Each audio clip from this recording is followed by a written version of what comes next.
live close by? Well, they live in Washington, but we just don't really get together.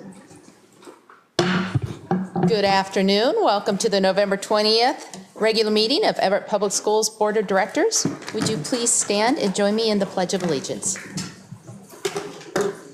I pledge allegiance to the flag of the United States of America and to the republic for which it stands, one nation, under God, indivisible, with liberty and justice for all. Thank you. Will the Secretary please call the roll? President Mason. Present. Vice President Andrews. Present. Director Lassane. Present and Director Mitchell. Director Nankar. Present. Student Representative Tran. Present. And Student Representative Pollock. Thank you. Our first item of business is the adoption of the agenda. Dr. Coe, may you please introduce tonight's agenda? Yes, consistent with the plans established at your 2018 summer planning workshop, tonight's agenda contains several items related to both our district strategic plan and your board's annual goals. There's a segment for routine business tonight, a segment for board comments, a segment for the superintendent's report. There's a segment for strategic progress reporting and one for information items, a segment for new business, and one for upcoming agenda items.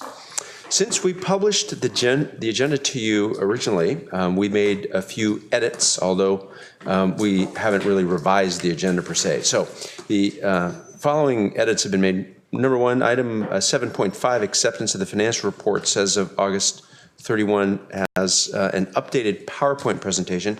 We had adjusted a couple of the displays in it. Item 9.1, superintendent's report will be updated during the meeting, as is customary for regular meetings.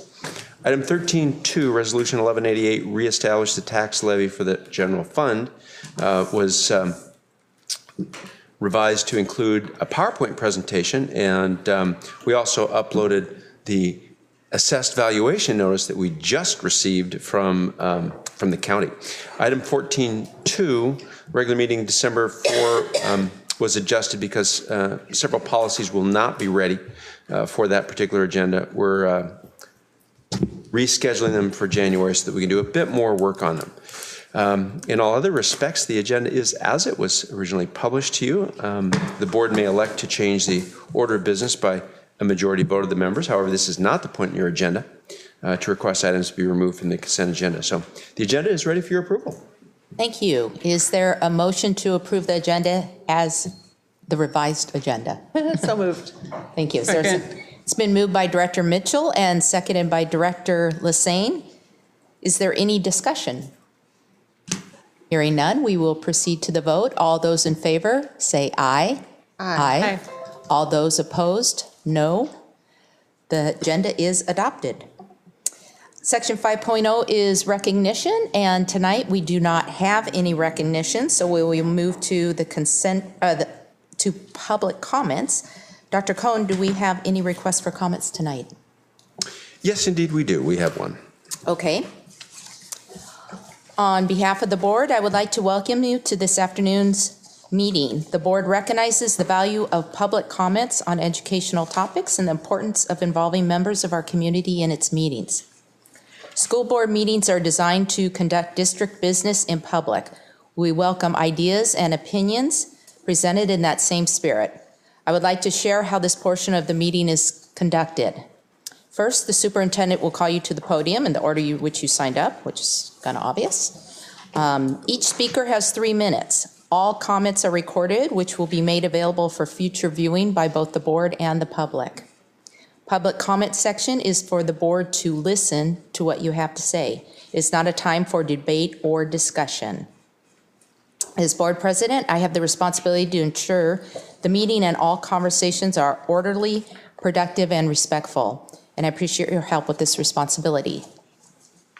You introduce the first speaker. I absolutely can. The only speaker request this evening is from Daylene Krunji.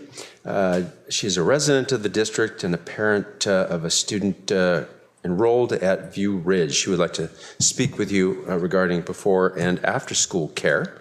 If you would approach the lectern, The green light will come on and will signify the start of your 3 minutes, the yellow 30-second warning, and the red the expiration of the 3 minutes.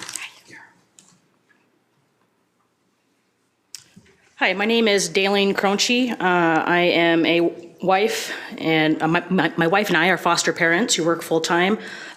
Prior to joining the civilian ranks, I was a Air Force officer and a C-17 instructor pilot. I would like to share my experience with the before and after school care provided by at View Ridge Elementary by the Boys and Girls Club, as well as my discontent with the school board's decision to evict the Boys and Girls Club from the elementary school next year. The Boys and Girls Club was a lifesaver last year when we got a school-aged child a few days after the school year started. We needed to find childcare quickly to avoid delaying the start of kindergarten for him. After filling out the paperwork, the Boys and Girls Club had him enrolled the next day. Our foster kiddo loved hanging out at the club, and my son, who started kindergarten this year, loves it too. When my son was in preschool, the staff often had to pry him off of me so that I could leave. There wasn't a well-developed curriculum to keep him challenged, and staff turnover was high. Drop-offs at the Boys and Girls Club have been wonderful. I've had no issues since we started. They stimulate his mind with fun activities such as board games, singing, crossword puzzles, art projects, and dedicated homework time. They exercise his body daily by playing games such as color tag, capture the balloon, or time out on the playground. The staff is always professional, and they keep me informed on how he is doing. So I asked myself, what problem is the school board trying to fix? Your letter says the district's goal was to increase enrichment opportunities for our students. I have to ask, have any of you been to the before and after school care provided by the Boys and Girls Club? Do you know that by awarding the contract to the YMCA, you're eliminating an option for families at Emerson and View Ridge? The Cascade Boys and Girls Clubhouse is at capacity, serving the local middle school and other nearby elementary schools, so when you boot them from the school sites next year, they will no longer be able to provide care. Are you aware that the YMCA charges twice as much as the Boys and Girls Club for the same care? The average cost for before and after school care in Snohomish County is $650. The YMCA charges $844 per month. I called and talked to Michelle Petzer at the YMCA. She didn't have a good answer for what makes them twice as much or worth the $200 more over the county average. There's a reason why the Boys and Girls Club had a wait list in the fall, but slots were still available at the YMCA. This decision will cost families an additional $4,800 per school year to receive comparable care. Some of you may be thinking that the YMCA offers reduced rates for those who are qualifying, and they do. If you make less than $25,000 a year, you qualify for a 25% discount, and that gets you down to the $650, which is the county average. But that's still well above the $365 charged by the Boys and Girls Club.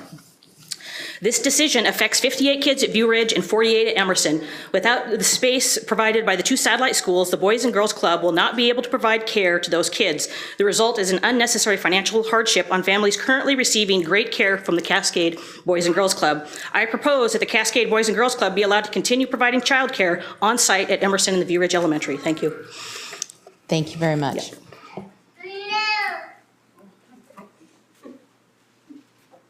Do we have any other speakers? No. Okay. Then we will move to the consent agenda. Can you please introduce the consent agenda for us? Yes, the board's consent agenda contains repetitive business items. Examples of this type of item include meeting minutes, personnel actions, expense vouchers, surplus lists, gifts and grants, and recurring contracts. Sometimes the consent agenda will include items that occur less frequently, but that are of a routine business nature. The less frequently occurring consent agenda items are usually reviewed by the board in its Friday report, 1 or more weeks before the board meeting when those items are scheduled to appear on the consent agenda. This gives directors time to ask questions about those items or to consider a discussion about the policy implications of those items. If a consent agenda item is removed by the concurrence of 2 directors, that item is placed in new business and the remaining items are automatically renumbered by the system. The board votes on the consent agenda by a single motion, and by its definition, a consent agenda is not debatable. In the case of this consent agenda, the superintendent's office received 1 inquiry regarding expenditures for, well, actually 2 inquiries from 1 director for Items regarding safety and security expenditures, regarding the roof at Gateway Middle School, a Castle Associates expenditure, and then a personal services contract with a community member to audit potential business partnerships for our career-connected learning activities expansion. We were able to answer those questions, and we have presented the consent agenda for your approval this evening. Thank you. A motion to adopt the consent agenda is in order. So moved. Is there a second? Second. It has been moved by Director Mitchell and seconded by Director Andrews to adopt the consent agenda. Would any director wish to remove an item from the consent agenda and place it in new business of the agenda? Hearing none, we will move to a vote. All those in favor say aye. Aye. Aye. All those opposed, no. Motion carries. Section 8.0 is board comments. This is an opportunity where directors and student representatives have the chance to share information as it relates to their district business. And I think I'll start with Director Mitchell to my right, if you have comments. I do actually, because we were at our WASDA meeting last weekend. And as Thanksgiving is on Thursday, we learned one of the new rules about ESSA is that all students are required to learn about the Native Americans or indigenous people to the U.S. And that is part of our current curriculum when it comes to our social studies. But just with the climate right now politically, Thanksgiving, it really is a time in my mind of sharing a table and with friends, and the fact that Europeans are not the indigenous people to this country. We were the guests at that table, and that we just remember that there were people here before us, and that this really is a time of sharing with all people that have joined us since we came here. And I just wish everyone a happy and safe Thanksgiving, and it really was a wonderful meeting because I do think I learned a lot. Especially that. So thank you. Thank you. Director Andrews? I too will speak about the conference because we were there the majority of last week. It was a very good conference this year. I thought it was improved over the prior year. The theme for the conference was embrace your influence, and kind of the promotional materials stated, kind of set the framework for that, saying school directors are the largest group of elected officials in the state. As such, the potential power of your collective influence is immense. And I think they did a good job at the conference of focusing on different sessions that did talk about effective governance and vision and all sorts of other strategic sort of issues. I attended quite a few sessions, of course, did back-to-back sessions on school finance, which were both good. And I think just cemented for me the fact that school finance was already complicated and it's only become more complicated. One of the sessions was how to present to the community the challenges of finance, and it was dealing specifically with the four-year projections that are now needed, and there was just so much conversation around presenting those four-year budget projections and how it can really result in some different sort of opinions and possible dissatisfaction among the community. There was another very interesting session on early learning spaces. This was the Central Valley School District, and they took a grocery store and turned it into a combined early learning center and alternative high school. And they had the architect there and a parent and then the early learning person from their district. And they just talked about all the challenges and really good outcomes from that. It was very interesting. And lastly, I went to, one of the sessions was from Highline Public Schools, and I chose that because they had refreshed their strategic plan. They had adopted their original plan in August 2013. And then 4 years later, started a refresh because they found that it really did not fit their goals and objectives anymore, or mostly their student population. So they have what is called, rather than their mission or vision, they have what's called Our Promise, which I liked that terminology. But just quickly, their original promise was every student in Highline Public Schools is known by name, strength, and need, and graduates ready for college, career, and citizenship.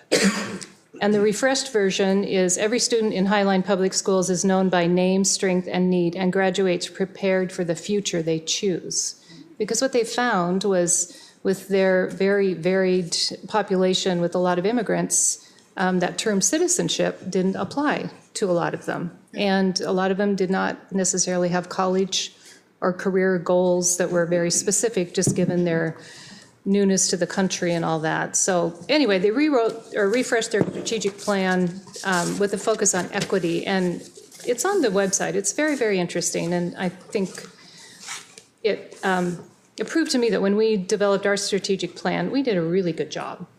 Because some of their tweaks were, some of their goals and things were so specific, they did need refreshing.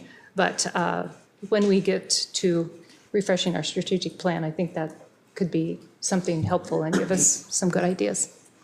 So it was a great conference. Also, the best thing was just being able to spend time with other board colleagues and get to know each other a little bit better and just have a little bit of downtime together at times too. So. Yes, I would also like to echo the fact that I enjoyed the conference this past weekend.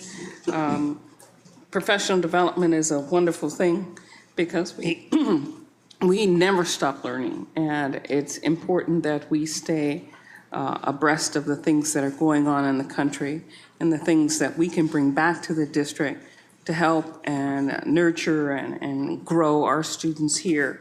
It's always important. I also went to those sessions involving things like communicating changes in our school funding after HB 6362 and keeping up with property taxes and how McCleary has impacted our taxpayers in our school district. Those were very vital sessions, and I'm glad I had an opportunity to attend them. But one session that I went to really struck home, and it was to try and look at your student voice and have surveys done, which we do. We have the panorama survey, which gets a snapshot of how kids are feeling on their campuses. But this particular session talked about what are students' experiences of school safety and bullying.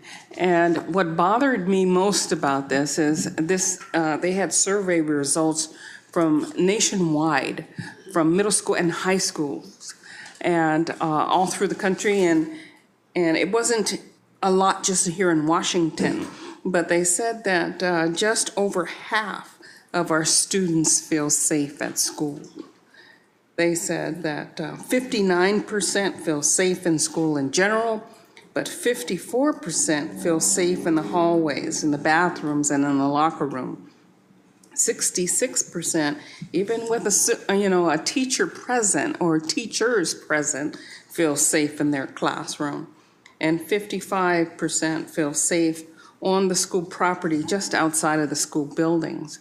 And with all of the things that have taken place in the last couple months in our nation regarding, school shootings and just the politics of what's going on in our country, I was really shocked. I did not believe that the numbers were so low.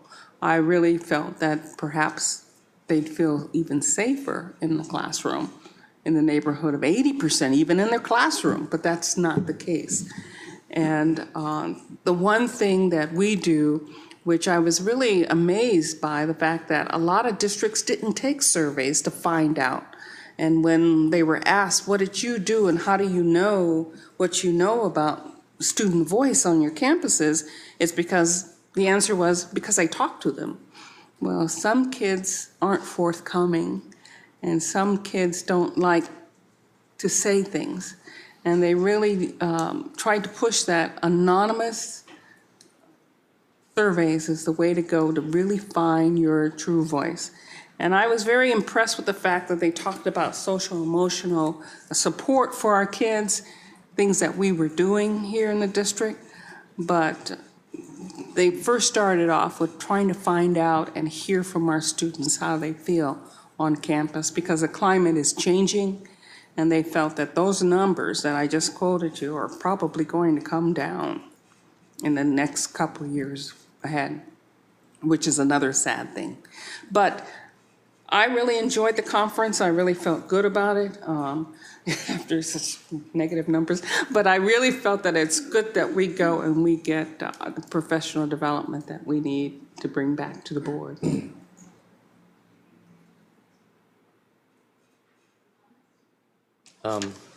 Seems like blur for me. A lot happened, but I'm grateful that I had the advanced opportunity of the orientation that I had here, which helped me at least soak in some of the information that was at the conference. There was a lot of information thrown at me, but I'm hoping that at some point all these building blocks will add on to the base of our knowledge, and then I'll be grateful at some point and figure out things in a more clearer fashion. So it was good. It was good. Well, at Cascade, next week we start our annual food drive. So I'm very excited for that, because I think it's a really good opportunity for all students who usually may not be involved in volunteering to get involved in the community and in the school to help other people in need, especially like the winter and the holiday season coming up. So I'm excited for that. May I make one more comment about that? We need some more kids in our neighborhood, because all of the kids that used to go to Cascade have graduated. So they used to come around the house and I used to be able to give them food. And now there are no kids in the neighborhood yet, because they were little ones, that go to Cascade so I can give them food. So we need some more kids in our neighborhood. If you could do anything about that, please do. Okay. Any other comments? Well, she can send them our way to pick up more food. That's what I'm talking about. Send them, because they used to come, the football team used to come all the time, and they would wear their uniforms and come and get some food, and now they don't. They're all graduated. I bet there's still football players around that will come if you ask them. Yeah. I too was at the annual conference, the state conference, and like Director Andrews, I spent several sessions on taxation and finances, which it was amazing the depth that they went into to help explain some of the changes. And despite all the slides that Mr. Moore has given us, there's still a lot to learn. And I did learn quite a bit about some of the details. And it is become very complicated, and it makes it very difficult to explain to the public when, as a director and someone focused on this work, you have to spend so much time learning it, and then it changes. But it was a very good conference. I did think I had more good breakouts this year than I recall in past years, just in terms of the quality of presentation and information received. And then this morning, I had the opportunity to be at Everett High to help deliver. They're concluding their food drive, and today was the day when the students, my student was out the door at 4:45 a.m. and still asleep when I came here at the meeting. But it was a wonderful opportunity. I appreciate. I got to drive around with my other son, and we were tasked with taking donations to the families of the Everett High students, and I have to say, hands down, it is the most real and honest way to understand what all our students look like doing that each year, and it does make me very thankful for everything. So with that, we move on to the superintendent's report. Are you going to talk about the conference too? I'm going to try to get it to show up on my screen, is what I'm going to try to do. There we go. Wonderful. Well, I talked about the conference. I wasn't planning on talking about the conference, but I can if you'd like. I think we covered it. Yeah, I think you all covered it exceedingly well. So I think what I do is just start out noting that we published our graduation rate data for the most recent year, and the changes for the prior year, or the increases for the prior year. And when the state completes its work and publishes the official state data, we'll be able to publish the 6 and 7 year rates as well. We're very, very pleased that our rate rose, our 4-year rate rose. The 4-year rate in 2017 was 92.9, and in 2018 it rose to 95.7. We're starting to get it up into nosebleed territory, I think, with our graduation rates, and every single percentage increase at this point has to be scratched and fought for all the way up to the very end. The 2016 5-year rate was 95.2. That rose to 94.6. So let me say that differently. The 2017 5-year rate was 94.6. That rose from 92.9. It was slightly lower than 2016's 5-year rate by a few tenths of a percent. Nevertheless, each of our classes continues to grow from the 4th year to the 5th year, and we're very, very pleased with those results. Tonight's report covers about 4 topical areas, and we're gonna leap right into them. Our NJROTC Siegel Company Color Guard performed 23 Veterans Day observation ceremonies throughout the community over that Veterans Day weekend. The company also received its annual program inspection. It's conducted by Captain Dan Wenceslau, who is the Area 13 manager. That's Alaska, Japan, Guam, and Hawaii. The Siegel Company earned a Bravo Zulu pennant for overall performance. What does Bravo Zulu mean, Captain? Okay, great, thank you. 22 cadets earned a perfect score of 10 and were singled out as exceptionally outstanding. This is the most outstandings, the highest number of outstanding ratings that Commander Guile says he's witnessed in 12 years with Siegel Company. So we want to congratulate them on that tremendous result and that tremendous community engagement series this Veterans Day. We want to congratulate the Cascade High School marching band, the Sound Marching Band and Color Guard. They were the open class champions at the Auburn Veterans Day marching band competition. We thought you'd like that picture. The Everett High School freshman Emma Larson placed 11th for freshmen, and Brianna Marshall placed 14th for freshmen at the recent 3A cross country state championships in Pasco. We thought we'd congratulate them this evening. Emma and Brianna are only the 2nd and 3rd freshman girls from Everett High to run at state in 31 years, according to their coach. So good on them. We want to laud their accomplishments. We also want to note that we're very grateful to our parents in this district for the very high rates of family attendance at our elementary and middle school conferences earlier this month. Dr. Stewart was kind enough to provide a sample for you. On this slide, it displays parent attendance percentages for each classroom, in this case at Lowell Elementary School. You can see just by looking, the numbers are amazing. They're characteristic of the participation at each of our elementary and middle schools. I want to say that our principal at Lowell, Cindy Foster, notes that this does not happen by accident. This is the result of careful, concerted effort on the part of staff in the district, and a lot of persistence on the part of teachers to get parents to school. So we want to thank all of our teachers, and we want to thank our parents for engaging in their student success through these conferences. And Joyce, thank you very much for providing this slide for us. And this slide for us. Members of our Professional Development Council encourage teachers in our district to get into each other's classrooms and observe best practices. This slide represents an example of this effort. Heidi Little and Jen Kink, our 2 teachers from Jackson High, they went to Everett High School to observe Meg Adams' classroom last week and told us that this is one of the best observations that they'd ever had the experience of participating in. This is just one of the examples of what you can do when you have professionals working together, collaborating, and learning from each other in service of higher and higher levels of instructional excellence. So we want to thank them, and I want to thank the Professional Development Council for its work, encouraging, facilitating, organizing this kind of effort in our district. I want you to know that it's really evident from this particular picture on your slide that the Watchdogs, or Dads of Great Students event at Evergreen Middle School on November 8 was really a success. I had the pleasure of attending, and you can see a whole bunch of folks participating, and a number of businesses donated pizza and refreshments.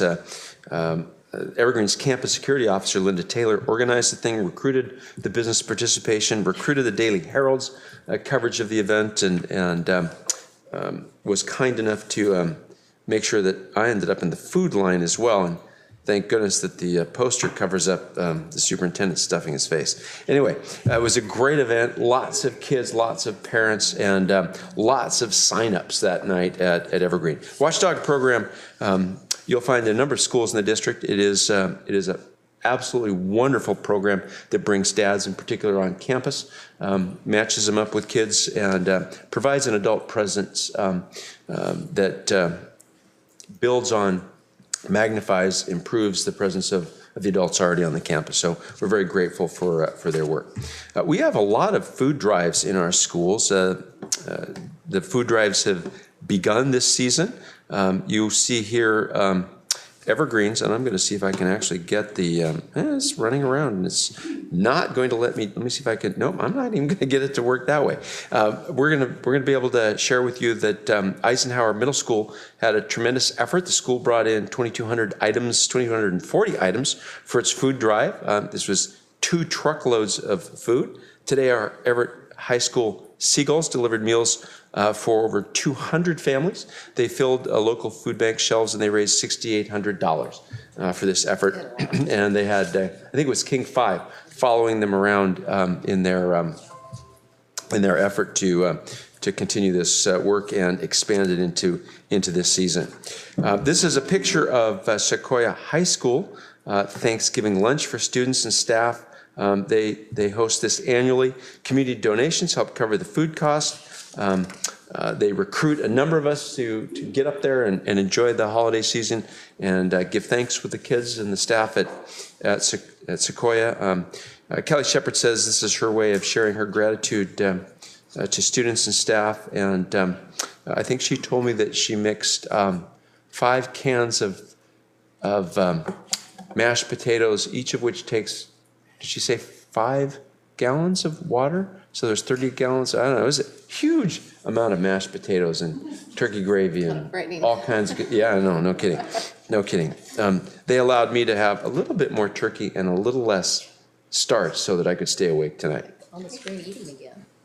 Yeah, but it was a different day. Yeah, it was a different day. That's what they want to do, catch you eating. That's what they want to do. Okay, let's also congratulate the Cascade High School. The Cascade folks received a grant from the Albertson Companies Foundation for $10,000 to be used for robotics design and youth protections, competition expenses, team recruitment, mentor training, and presentations associated with the robotics program expenses. The banner that you see on the screen was displayed at a local grocery store and congratulated our robotics team. Oops, a little too fast there, sorry. Here are pictures of Elementary 18 and North Middle.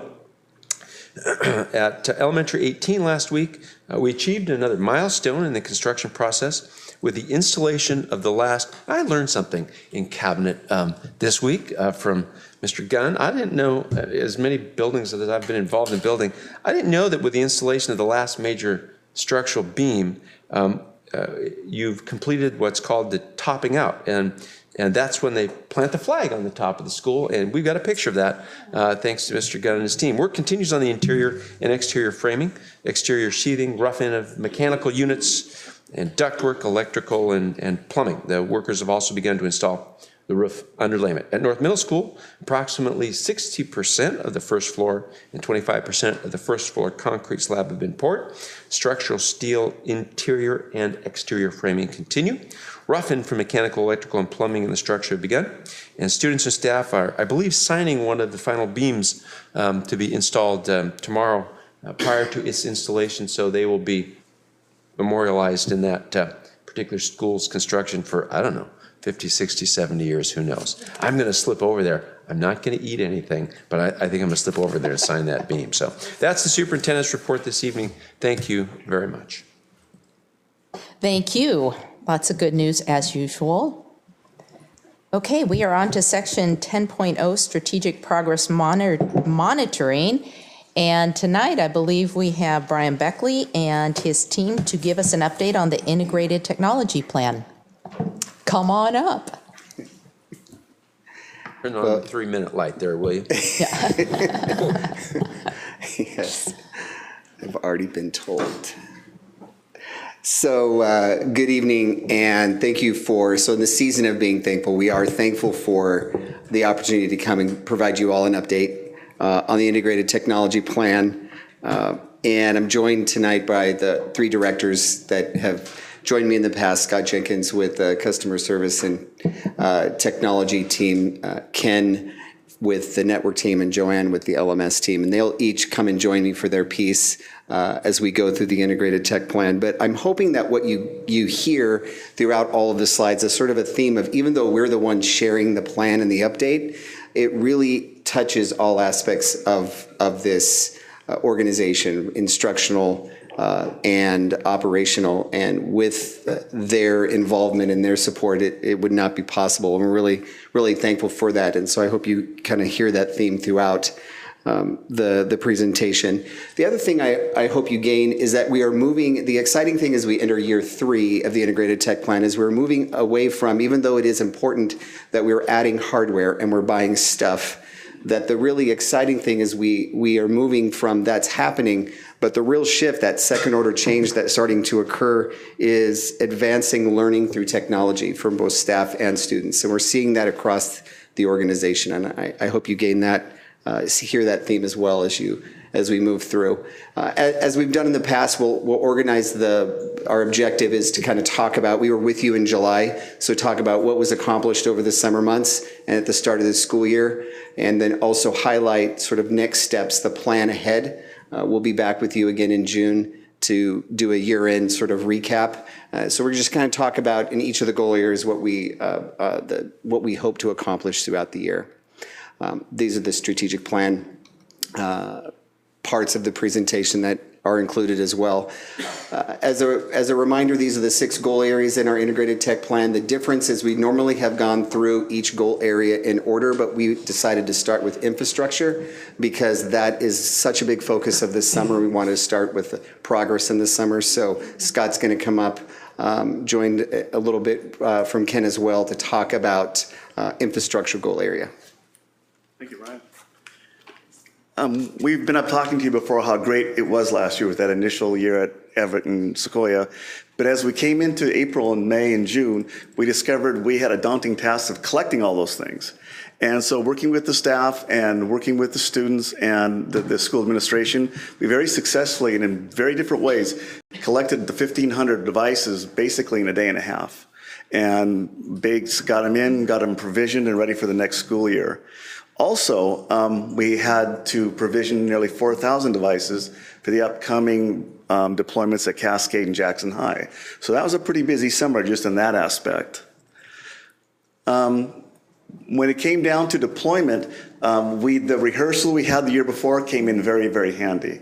So we were able to follow the same protocols that we used at Everett and Sequoia at Cascade and Jackson High School. Everett was a little unique, though, and same with Sequoia, because we didn't just give out fresh computers.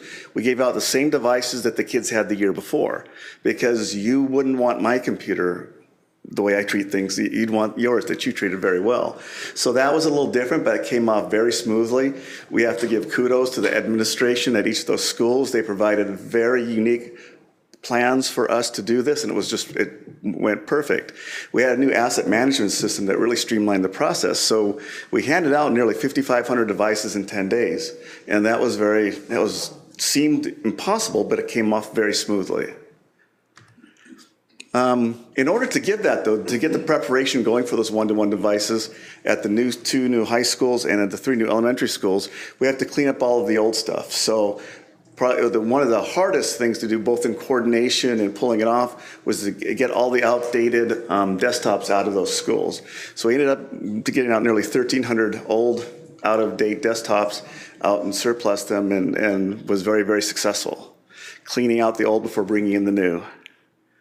And probably the last thing that we did was with the one-to-one Chromebook carts in the elementary schools. We had three new schools that managed to bring carts from Jackson and Cascade down to, and supply them with some new ones too, to fill out everything.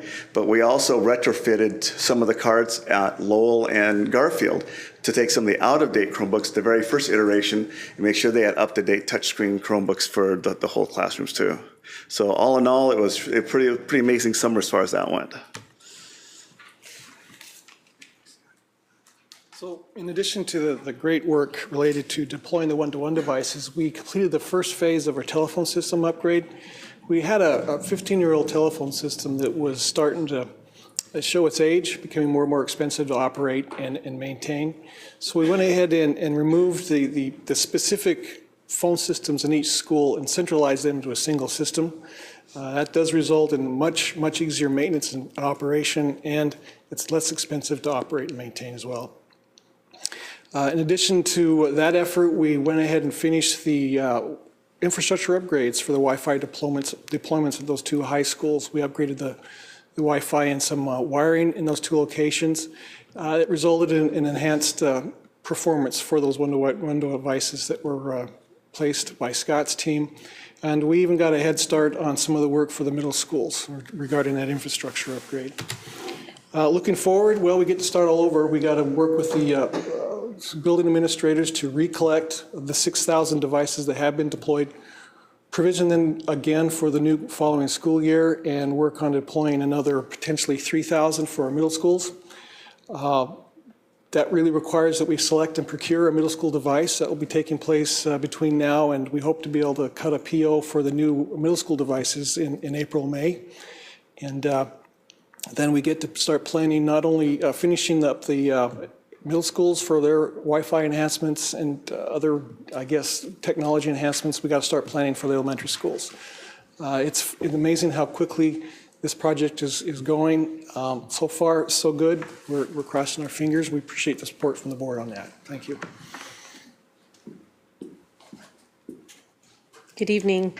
Looking at our teaching, learning, and assessment, I'm excited. We're in our 3rd year of our cohort of training with Enduro Learning. And it was exciting even today to have one of our librarians yesterday who had only gone to 1 session, and he's already added elements where the students are making book recommendations through video to each other in the classes, just after 1 session trying out new technologies in his planning. We have ongoing support, invaluable support from our facilitators. Now 3, Carrie Eggink and Jennifer Russell and Camlin Taffa at the schools, our comprehensive schools, and then the Learning Management Services directors, Mike Weatherby and Carnell and Tavis Miller, are out at our 6 elementary schools and at Sequoia. In addition, Online High School is transitioning from Blackboard to Canvas next year. So part of the work that Mike's doing out there is to help with that transition piece. And then we're continuing our support on LIFT days, on LID days, but also partnering with all our content area directors. We're coming alongside them in meetings to share different tools and strategies, in particular Canvas. And we're working with them on the state-adopted ISTE standards. We're very excited that the state adopted those last spring. We're looking at working working them with our 21st century skills and crosswalking those and integrating them continuously into our instructional maps. We just met with elementary librarians today, and they're very excited for that because then they can support their teachers in their curriculum pursuits and those digital integrated pieces. As far as Canvas, we had a lot of training this summer.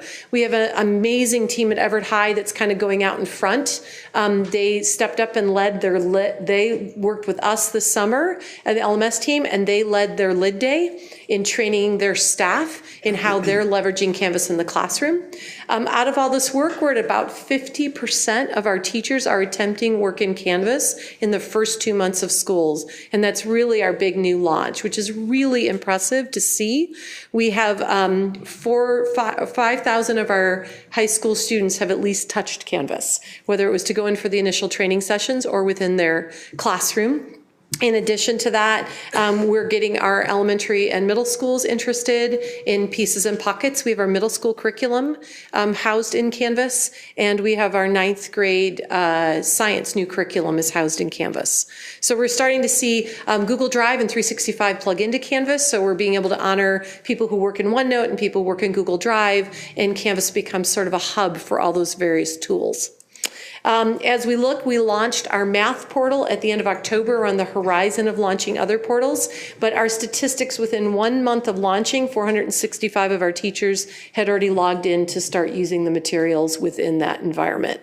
And that's just part of our staff within 1 month of launching this new environment. The feedback has been amazingly powerful. The visualness of the layout, each page, this is our 4th grade math portal page. They just pick the menu item pull down and they get to 5th grade if they're teaching a split. All of it's right there at their fingertips. The same with our high school. They can see, our high cap teachers can see into the middle school mapping and they can see the future of their students. So it's all available in one pretty fairly easy to navigate space. So that's been a really good initial launch. We thank our math partners for the work they did. They built this, they learned Canvas, and helped evolve this environment pretty quickly. Following close behind will be our English language arts and social studies. Our career and technical educational pathways are actually building out. They've never had a portal presence, curriculum portal presence, so they're building that out as well. Science early learning and other content portals are in development as well, some in our world languages, which is really exciting because they can actually record, students can record in this environment, and so they're going to teach teachers how to use it so that they can do some more speaking and listening skills within Canvas. That's part of their planning. So we're looking to an increased use of our platform and a lot of collaboration. The picture you see here is actually our librarian who went in to work with another teacher within her Canvas environment and built out a whole discussion series about classic novels and first reactions to help them select. So it was a great partnership. It's an easy collaboration space if they add another instructor to come alongside them. So that's been a real exciting piece. As we look to how it's changing learning for students, we are definitely seeing an increased use of our digital textbooks. And as a daughter who has a heavy backpack, I'm grateful. Student email is opening some door for some of our CTE programs. Our CAD software needs an email registration process, so having the student's email helps with those types of pieces. We're seeing that within the student device, the camera app is increasing so they can do some basic editing features without any additional software. We see a wide use of the platforms, collaborative platforms, and places where teachers can send materials out. And more timely feedback. And really excited in our Duro Learning, we're starting to see already. Google Earth has moved to web-based, which means it works on Chromebooks. There's nothing you have to download locally. And so it's a really amazing visual space for our students to work with across in science, in social studies, and even in their study of literature. Where do the places they're reading about look like in this view of Google Earth? So it's been really exciting to see as we look forward. We know we need a more robust Movie Makers is transitioning out. The camera app only does so much, so we're starting to look at some more sophisticated video editing software as our students are getting more sophisticated in their work. We are increasing the knowledge base for our students and staff. And we are starting to gather exemplars of teachers who are moving their lessons up the SAMR, reaching for that modification and redefinition based on their ability to use technology. So we're starting to build models within our own teaching staff to support in their training. As we look at assessment, we're able to do, so Canvas introduced a new challenge. How do we do online digital, some type of security practices so our students, so actually our partners in class policy built a Canvas test mode so it can lock down other browsers so they can only be within Canvas to take the test. So that's been a great environment piece. As we learned in Project Red, successful implementations include digital intervention programs. And we have seen an investment of our district in that direction with our Language Live 612, with our iReady work in mathematics and in ELA, we're seeing that change. And then in our social emotional learning as well, our intervention programs and the lessons that are connected within that environment, we see ourselves moving in that direction of those implementation factors that really change learning for students. And as we look forward, we're looking forward to the results from the iReady and the benchmark assessments and that intervention piece, the expansion of Panorama Ed. We just had an amazing presentation with all of our counseling staff and administrators just last week. And then also Canvas quizzes and Quizzes Next is starting to help us learn how to use assessment in a new way. This is an example of where you can build self-check for students. So you can actually make a quiz that you define the right or wrong answers, and depending on the answer, it tells them why they were right or why they were wrong. So we're really encouraging our students to be able to have some self-checks prior to any kind of formal assessment, and the tools are helping us do that. I do too. So with our outreach goal area, our Technology Advisory Council continues to be a great partner with us. We had a refresh at the beginning of this school year, added some new members, kept some of our seasoned veterans, have a nice cross-section of staff, community, and students on TAC. Spent some time familiarizing ourselves and having train the trainers type model with our integrated technology plan. So exciting. Each month we'll focus on a different aspect of the integrated tech plan. We'll start with outreach as our first goal area. We actually meet with them here when we get back from Thanksgiving break. Another outreach, we realize our students are another aspect of who we need to reach out to. You see the Cascade High School embedded in use of Canvas is the student device training module that they built in there, sort of a self-paced as they went through training about familiarizing themselves and using the device, learning about the device as well. We improved our outreach to parents. We updated our technology handbook for staff and parents, which we have available electronically as well as handed out during the back to school events as we worked with parents in the community to understand what the policies and procedures were around the increase in technology. You are familiar, we've talked to you about before the Sprint at-home access for students who do not have internet at home. This is our usage statistics as we start the school year off. This was as of a couple of weeks ago. We've added a few more hotspots, but one thing you'll notice just to be aware of is that we will continue to monitor the percent usage and reallocate based on need. This is something we constantly monitor with Sprint about not only allocating them, but are they being utilized to make sure we have those resources out there in a place where they can be used. Our district data dashboard is, we launched in January, February. You'll see the spike in usage. This is the number of daily accesses by public. It's in our website. This is how many times each day or each month we have people accessing that information. We're in the process of updating the information in October and November, and we'll work with communications to do another promotion with us. They did a great job last year, as you can see in February. And we can see we have our community reaching out and looking at our strategic priorities and our community-facing pieces for them to view. Looking forward under outreach, we have to figure out a middle school at-home device selection, like we have Sprint for high school that does not extend to middle school. We need to figure out a middle school solution, continue to work with our parent training opportunities that our LMS team is helping coordinate. We are partnering with the communications office on advanced on-hold communications about the experience people have while they're on hold, and really wanting to make that a more positive experience.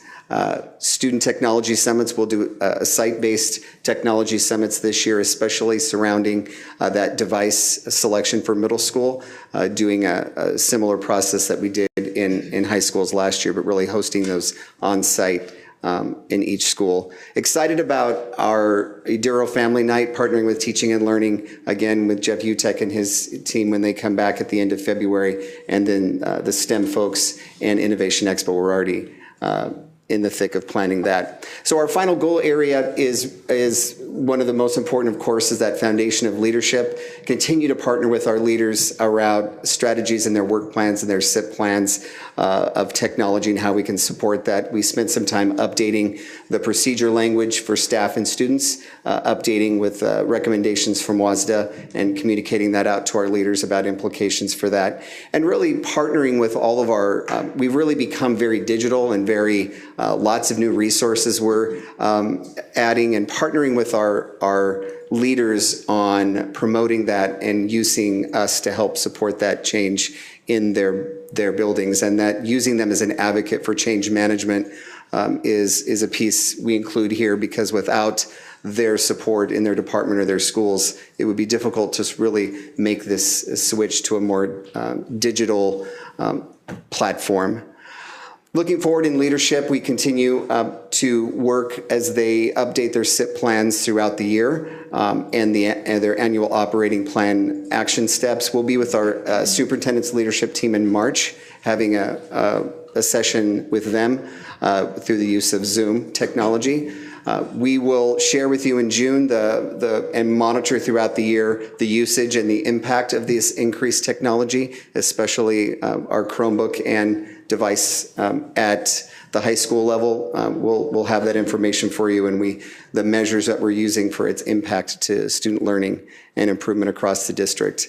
And the last piece on security practices and system management is a big focus for us this year, and we are working with our data governance group on a series of recommended practices based on an audit of our current security practices and processes about making sure our network is secure and our practices are secure, especially as we add all this technology, are we practicing safe technology practices? So in summary, we reviewed our integrated tech plan and what we are at to date, kind of looked ahead at year 3 and the next steps that we have for goal areas this year. Questions? Sorry, we went a little over. Thank you. That was a lot of information. Yeah. You guys have been very busy. Yes. Those are big numbers when you start talking about rollouts and such.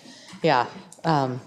Directors, what are your questions? Well, I just want to hear from Hannah, if we could first, because as a Cascade adoptee this year, if I can suggest that. Okay, I would like to begin saying thank you to you and your team for everything you have done for all of our students and staff with the trainings and information. It's really helpful in all of our classes. I use Canvas in 4 of my classes, and the teachers are working hard to integrate technology into the lessons through documents and videos and having homework online. I just had a question about online high school going from Blackboard to Canvas. Would that be happening in the next few years, or? Joanne? The transition plan is for next year. Next year, okay. So we're using this year. Joanne. Sorry. Thank you. Sorry. We're building this year in parallel so that we can transition over at the start of next year. Okay. So they've actually already started moving their content and redesigning it for the Canvas environment. Okay, thank you for clarifying.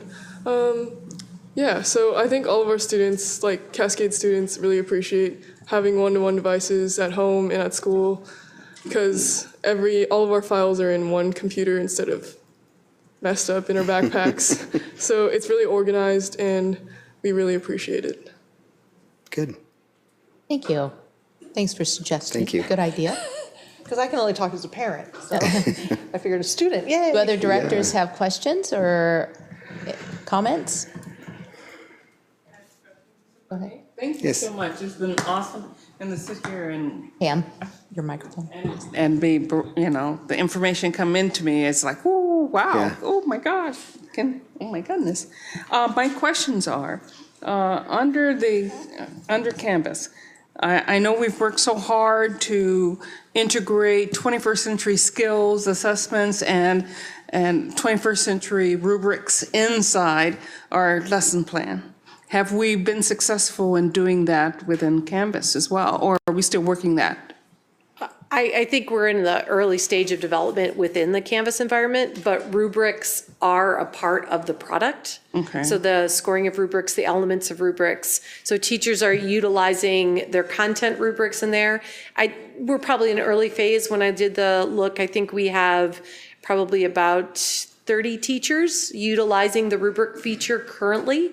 So it's just new to have a digital rubric. So whether it's being done on paper still, and incorporated may be there, moving it fully within the environment is still in the works. Fantastic. Thank you so very much.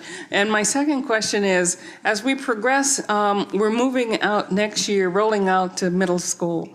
It will only be the elementary school students who will have their computers at school, or will they end up, refresh my memory, will they end up having the capability of taking their devices home with them? The middle school students? Elementary ones. Elementary When we are still one-to-one in the classroom, so those are not checkout. Middle school and high school are assigned to students for checkout. Okay, fantastic. And my next one has to do with slide 12. If we could go back to slide 12, I mean, this may sound funny, but I know we're working our staff and giving them the professional development.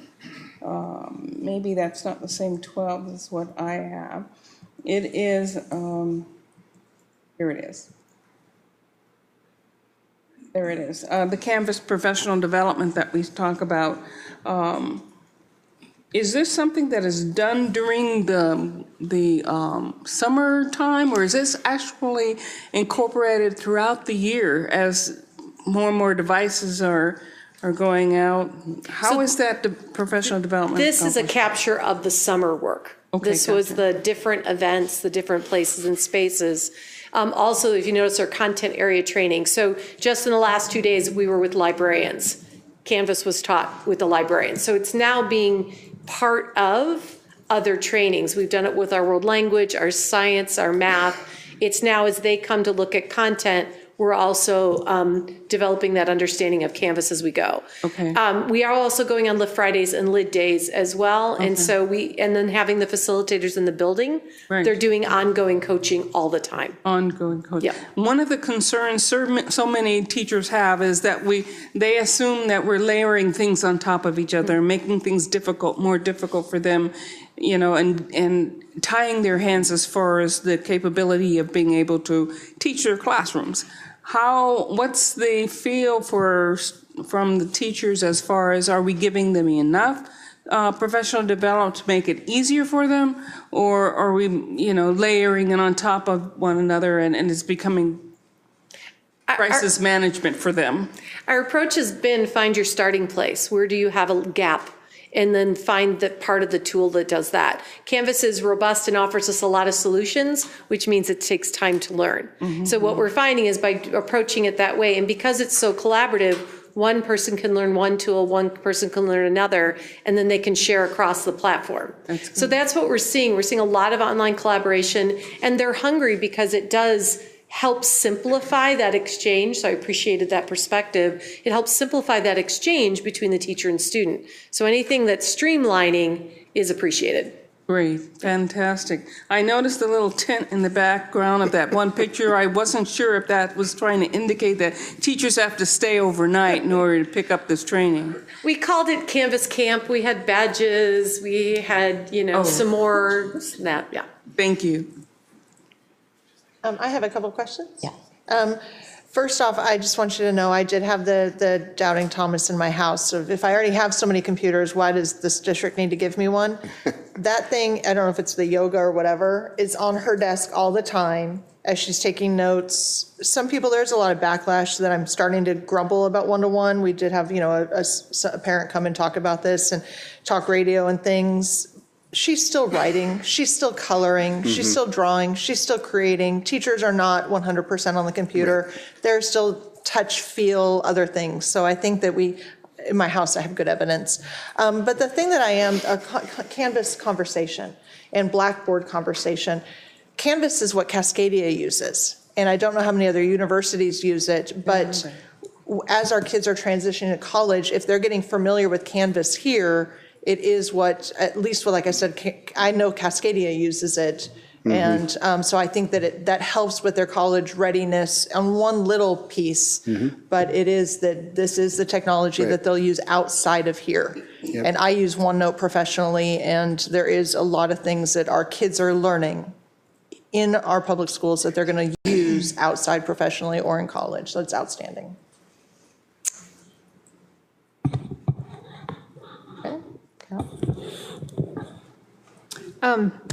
I was just curious about the new telephone system, how it has, since our system was 15 years old, what has changed? What have been the real improvements? And well, reliability is much better. It's a lot less expensive from an annual maintenance perspective.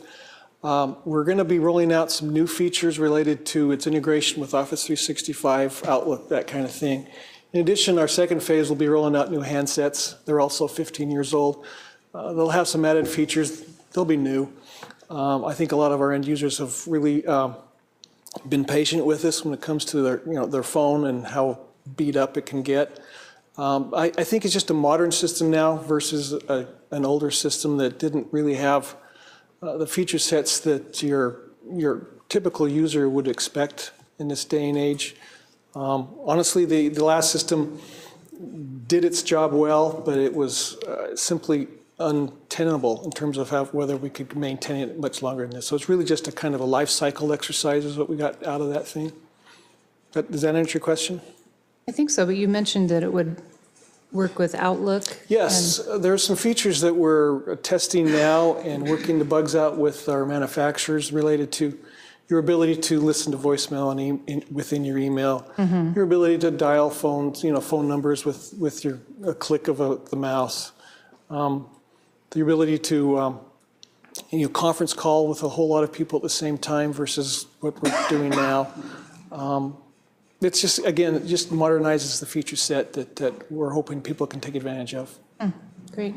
I was wondering too, and I don't know exactly how to word this, but have there been any surprises with the infrastructure? I mean, like getting enough wireless and just getting the capacity to the schools and that, like the slide where you show the computers and all the blue cords and wires and all that stuff. Like when you go to remodel a house and there's like all kinds of surprises you didn't know. Every day is a surprise to some of this stuff. I think, frankly, we've done a relatively good job over-engineering some of this stuff, knowing that with technology, things change so quickly, but the one thing that stays consistent is the need for high performance and high uptime. So we overbuild from that perspective to, at least from within the parameters of our budgets, to maintain kind of a future-proofness. I think what really became a surprise to me, honestly, was the amount of, or how quickly the infrastructure was utilized. I mean, sure, the one-to-one devices went in and bam, all our sensors, all our dashboards just shot up in terms of utilization. Fortunately for us, the threshold, the headroom is still there for future growth.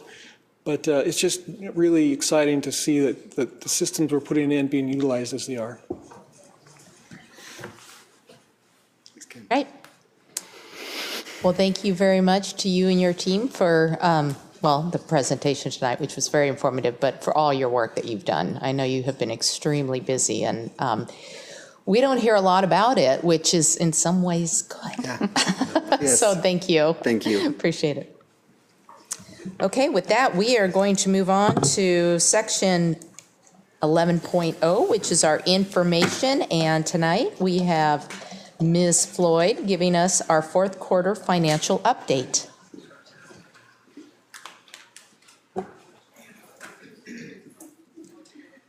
Yes, Good evening. fresh off the airplane? Oh, yes. No, not quite. Not quite. Still have a little bit of jet lag.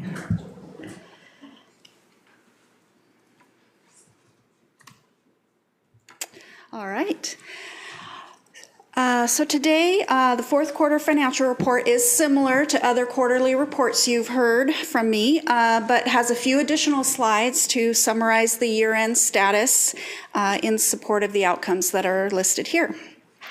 There's also a companion document in board docs for the August financial report. I'll be providing a general fund summary and then some more detail on revenues, expenditures, and fund balances for general fund, as well as touch on other funds within the district.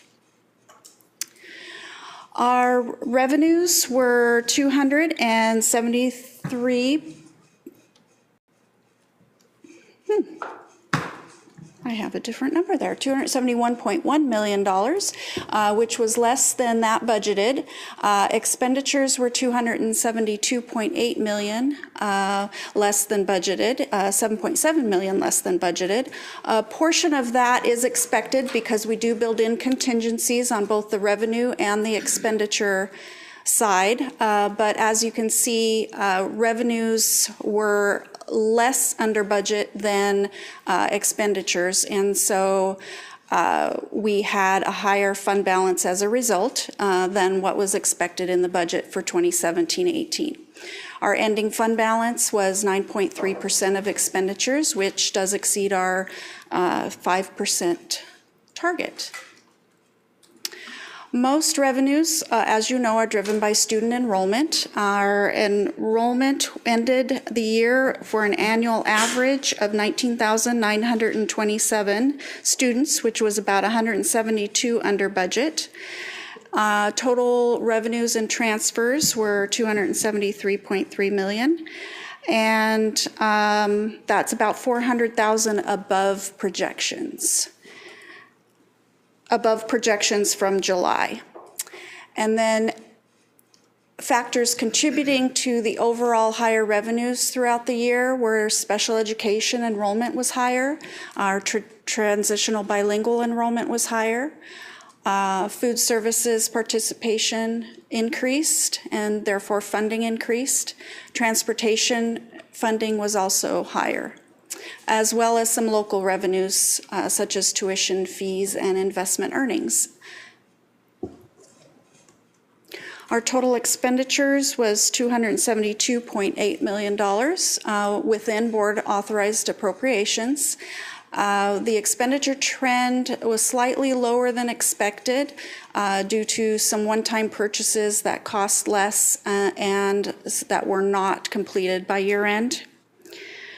Our ending fund balance, some of the factors contributing to the lower expenditures were special education costs were under budget, even though we did have that higher enrollment and revenues were higher. Categorical carryover was higher due to influx of state revenues, particularly in middle school CTE and LAP high poverty funds. I expect that to continue into this year with the influx of additional salary dollars as well. Department carryovers were also higher, and capital transfer funds weren't fully spent, although that is part of the ending fund balance, the higher ending fund balance, but it will result in a lower transfer to general fund from capital projects in 18-19, so it all balances out throughout the years. Our ending fund balance was $25.5 million, as I said, 9.3% of total expenditures. That was about 0.7% higher than our July estimate, but most of that is due to restrictions and unassigned fund balance being lower and restrictions being higher. The total balance was 2.5 million lower than the beginning of the year and 572,000 higher than the beginning of the year in total fund balance, and then unassigned was 2.5 million lower. Our total fund balance versus unassigned fund balance, and to talk about that, we have restrictions, commitments, and assignments, which we've talked about before. Grant and categorical carryovers were higher, due to the influx of state revenues, which increases the restrictions. Capital eligible maintenance and technology funds carryover was higher, increasing the restrictions, as well as inventory and prepaid items were also higher, increasing restrictions on fund balance. Unassigned fund balance represents those amounts that aren't restricted, and this year it was lower due to the increase in the above restrictions. Fund balance, as you know, fluctuates over time. We expected the fund balance to decrease this year. It didn't decrease as expected, but we do expect it to decrease in future years due to the local levy limit and regionalization phase down.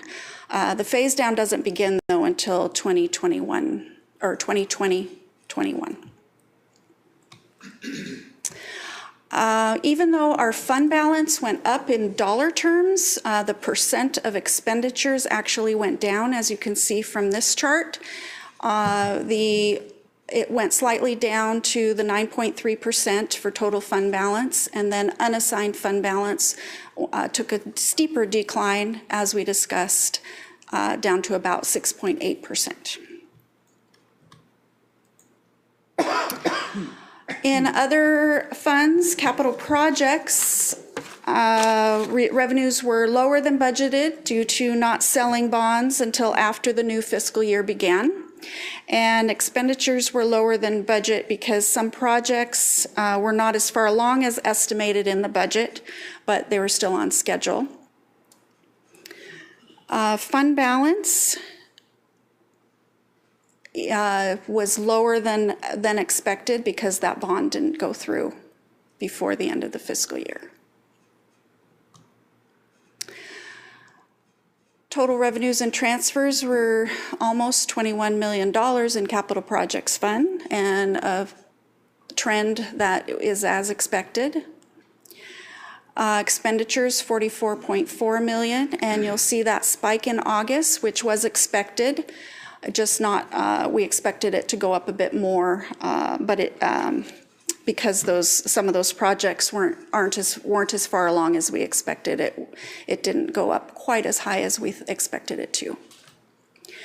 Our August ending fund balance for capital was the $37.6 million, and you see the red line there is coming down in fund balance for 17-18, but you'll notice that when you get this September report, it will go back up because that $50 million bond was sold. Debt service fund, revenues and expenditures were in line with budget. However, ending fund balance is a bit higher than we budgeted, but it is in line with how much beginning fund balance was over budget. So that makes sense. August ending fund balance for debt service fund was $20.5 million. And ASB ending fund balance was higher than budgeted, but again, it's in line with where the beginning fund balance was, about $400,000 higher. And the trend is as expected for August fund balance. And this shows again that our fund balance at each of the comprehensive high schools have been coming down. You'll please note that even though Jackson High School's dollar fund balance is the highest of all three comprehensive high schools, that's because their expenditures are higher. So on a percentage basis, based on total expenditures, they're actually lower than any of the other comprehensive high schools right now in percentage terms.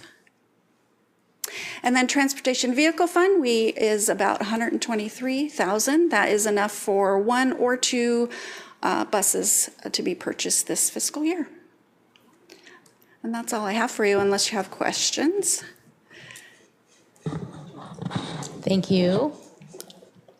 I had a quick question on slide 10. Can you explain in a little more detail the influx of revenue regarding the middle school CTE, how that influenced, and the LAP, high poverty? Is that extra Yes. money going towards those teachers specifically? What happens is state? with state categorical funds like CTE and LAP, the state gives us the revenue regardless of whether it's not a reimbursement basis like other grants are. They give us the money and then we spend it as we need to and as the program has plans for that money. Sometimes when there's a large influx that wasn't expected, they don't have the plan set to spend it all in that particular year. And so we have to reserve it in fund balance for use the next fiscal year. And so it's money that has to be used for those specific programs? Exactly. Yeah. Yes. Okay, thank you. Directors, other questions? I have a question. My question is on page number 12, and it says unassigned fund balance represents liquidity. One of the goals that we have in the district is having our fund balance above 5%. And that's usually viewed as the total fund balance. Yes. But my question is, I know in the slide that follows on the next page, the unassigned fund balance is above the 5%, but if that represents liquidity, if in case that gets below 5%, what does that tell us? Well, we actually have 2 numbers in our policy. The first number is total fund balance, which is at least 5%. Unassigned fund balance in our policy needs to be above 2.5%. Above 2.5%, Yes. okay. Yeah, which is that second line, Yes. the blue line with the X's. Yes. Oh, gotcha. So we're well within our policy for unassigned as well. But when the unassigned, which represents liquidity, is below a certain number, I mean, if our Moody position, our bond rating, so to speak, is based on what our fund balance is, wouldn't it be based on how liquid we could be? Well, I think Jeff probably can answer more about what the bond rating agencies look at, but my understanding was that they look at total fund balance, and they may look at that as a side thought, and they don't want it to go below where we say we want it to go. Right. Below. Okay. But mostly they're looking at total fund balance as far as I know. Okay, and then the other question that I do have is when you talked about the capital projects and our spending was very high on our capital projects, you made me believe that we were behind schedule. No. On our capital, something you had said is because we were behind schedule? We're still on schedule is what I said. So even though the budget, which is kind of estimating high in order to be sure that we have enough capacity to do what we need to do on the projects we have for a particular year, we underspent that plan. Okay. Totally separate from our project plan. We're on schedule with our projects. Okay, gotcha. Thank you very much for clarifying that for me. Thank you. Carol, did you have some questions? Well, that was my question, because I heard you say we were not as far along as planned, but still on schedule, and I was trying to connect those dots. Connecting the dots. But but you're saying the budget was higher than the actual planned project costs. Correct. We do that to provide capacity in case projects move along quicker than we anticipate. We usually put maybe 15 months worth of expenditures in the budget just to make sure that that cash flow can continue. And we planned for another bond, but we did not. That happened in September, so you'll see that fund balance for debt service After the close of the. or in capital Right. projects Sold go bonds in up in, on your September Or report. 2016. Right, so we just delayed it. I mean, Correct. just because, okay. Any further questions? Okay, thank you very much. Thank you. Wow, right on time. Yeah, look at that. Okay, we are on to unfinished business, and we have no unfinished business tonight, which brings us to new business. And Mr. Fleckenstein is going to review policy 2410, high school graduation requirements. The ever-changing policy. Well, this is one of those policies that does change annually with the changing graduation requirements for each graduating class that becomes a senior, enters our high schools. So the proposed revisions tonight to Board Policy 2410, high school graduation requirements, meet state graduation requirements as determined in Engrossed Substitute House Bill 2224. That includes the 24 credit graduation requirement for the class of 2022, with relevant footnotes for specific course requirements for credit. In addition to these requirements, revisions also include language outlining the state assessment alternatives in English language arts, math, and science for the class of 2022. The proposed revisions to Policy 2410, high school graduation requirements, have been reviewed by legal counsel and the superintendent's cabinet prior to tonight's meeting. Thank you. Directors, any questions regarding policy on graduation requirements? I see none, so we will move that to second reading. Thank you very much. Also in new business tonight, we have approval of Resolution 1188, reestablish the tax levy for the general fund for 2019 collection. And this is a topic that some of us were able to get some additional information on at our recent conference, but we thought it might be helpful if Mr. Moore would walk us through it, and anyone who wants to review the slides to better understand what this means. Go ahead. Sure, thank you.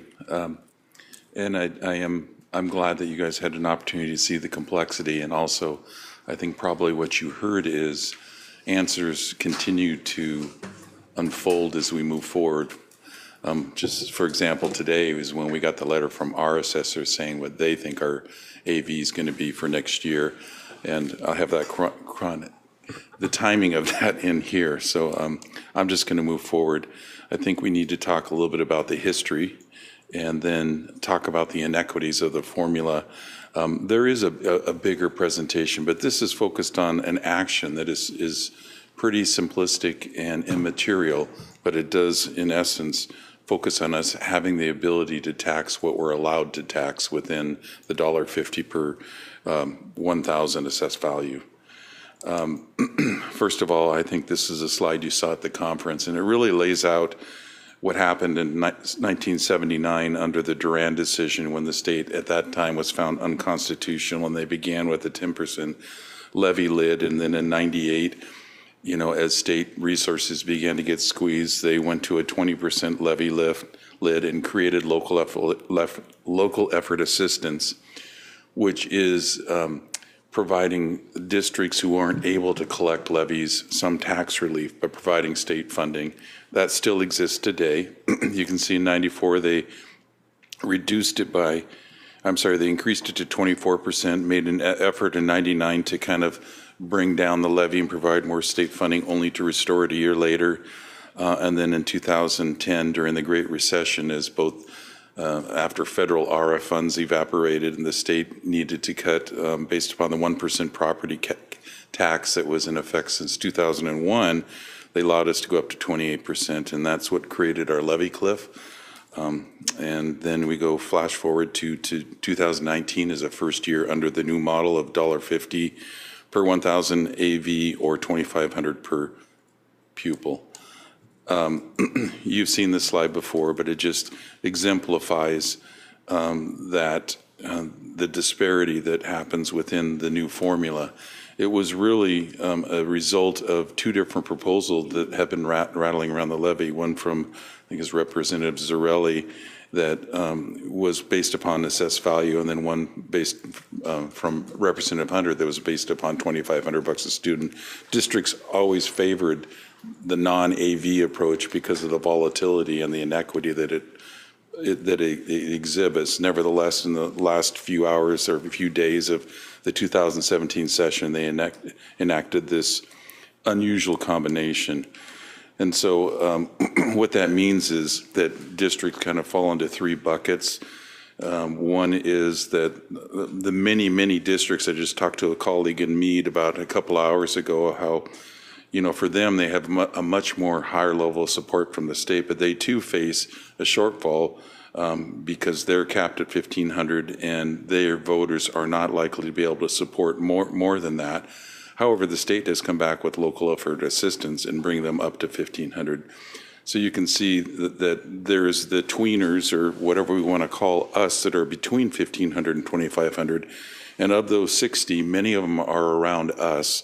And we're in the same labor market as those who are able to collect 2,500, and that's what's causing our structural deficit along with the regionalization.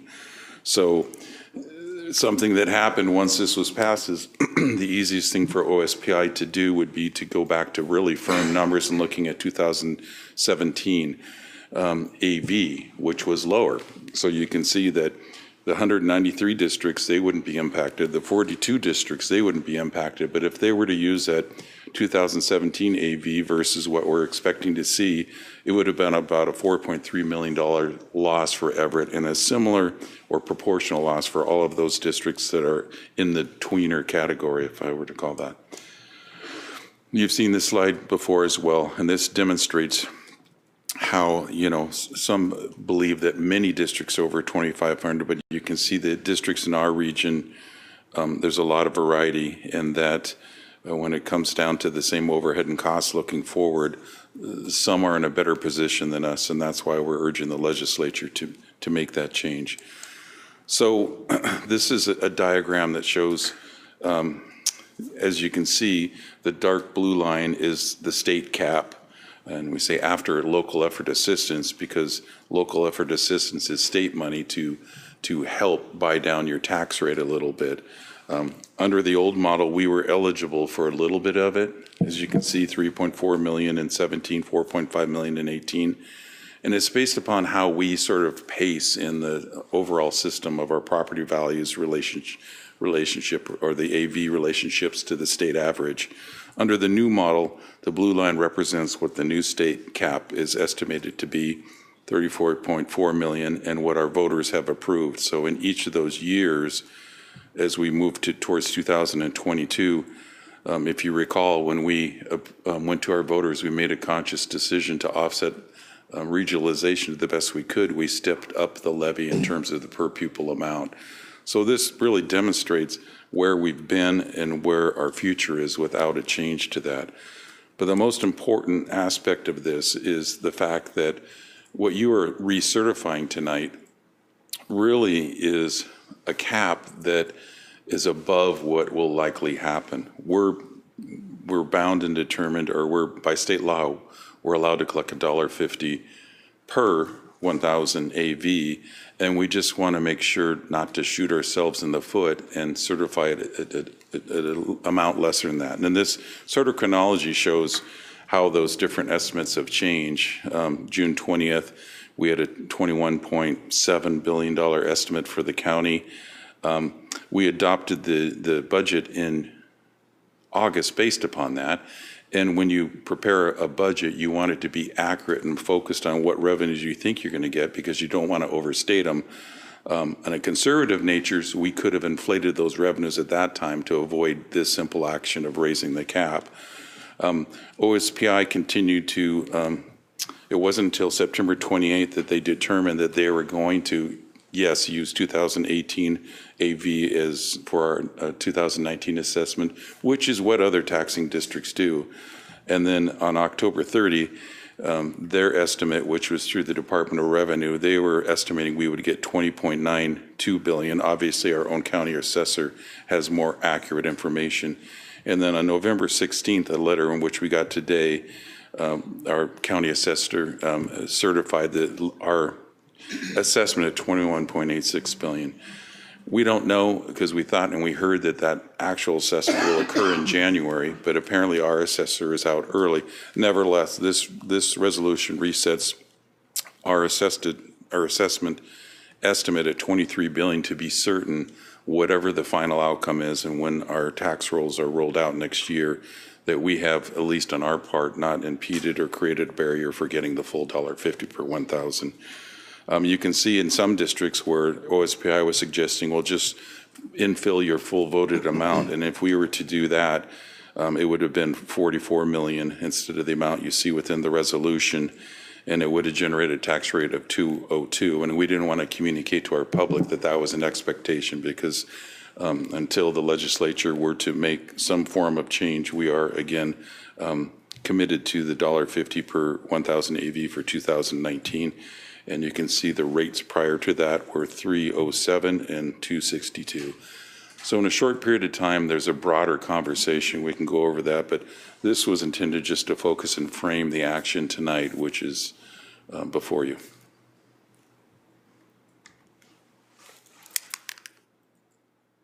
So go back to that last slide. I have questions. Okay. If we were to do nothing and not send out a resolution 1188, what would that mean? It would mean, it could mean that we would not be able to collect the full $1.50 per 1,000 AV, and that our current revenue estimates would need to be lowered based upon that. It appears that the AV is about 300,000 or 300 million higher than what we put in the budget. So when we submitted our last resolution, 1170, didn't that come back and say that we wanted to collect 150 per 1,000 AV? Yes, and I included within this resolution the language we had included. In when you adopt a budget in each year is when you are formally having a public hearing and you are setting what your collections are in a given year. So it's unusual to come back and change what we assess. We did it 2 years ago with the debt service fund in a similar way.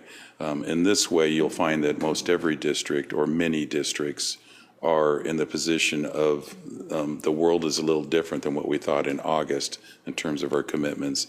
And as we had these new rules unfold from OSPI, they even had an F780, their cap calculation in September was different than it was in October. So it put everybody in a position of, A, you have to adopt a budget with those resolution assumptions.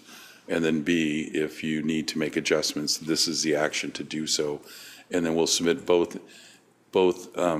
resolutions with the certification form to the county for it to be approved for the tax rolls for next year. Can I ask a clarifying question too? Before they changed this, if the voters had approved $44 million, which, we'd go up for 45, 60, whatever it was, then that was the amount that the county just sort of said, okay, what rate do we need to set so that they can collect $44 million?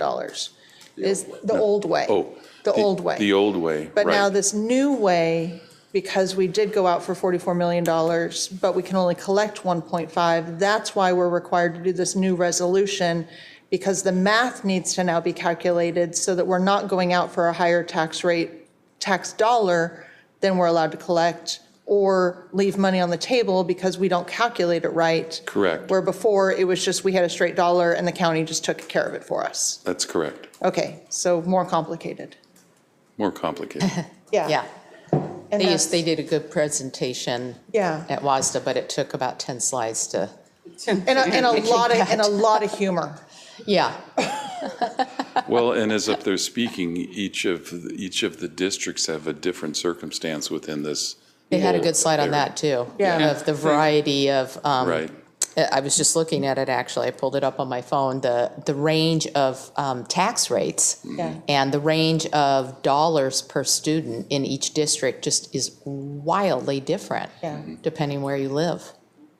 And the other thing too, it occurred to me, so I just verified it. Somebody goes, oh, $1.50 like they do for EMS.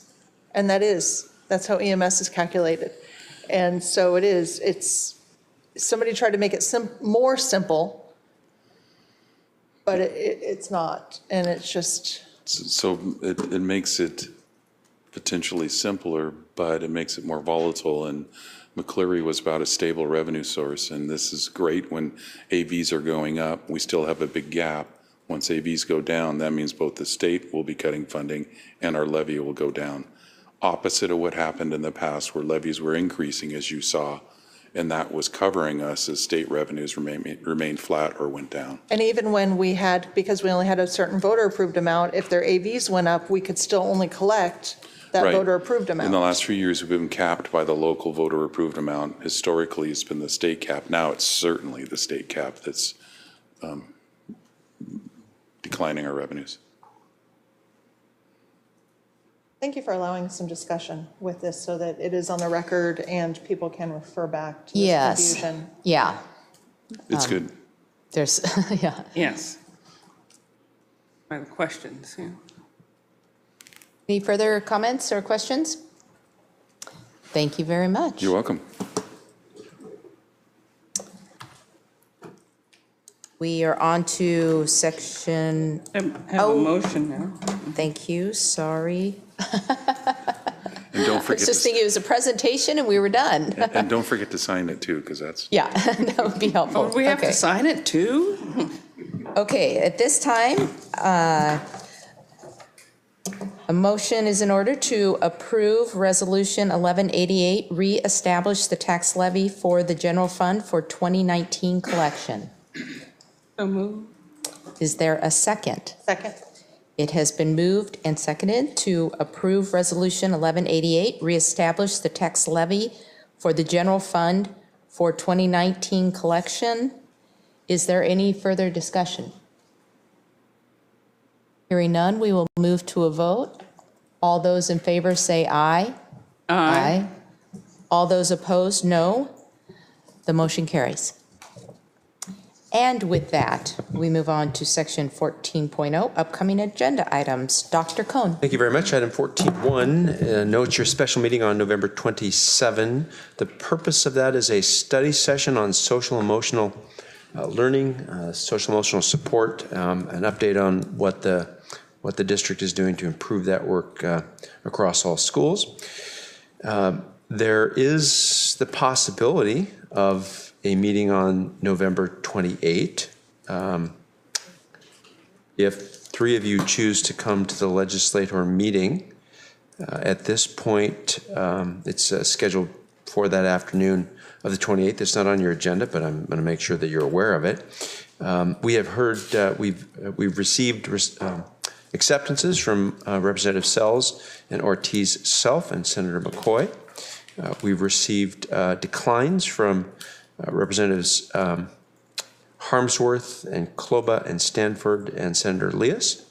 And we have not yet heard from Representatives Robinson, Levick, Peterson, and Senators Hobbs and Palumbo, nor have we heard yet from Representative-elect Mead. So that's the status of our acceptances at this point. So at the moment, we don't have a meeting on the calendar, but we could.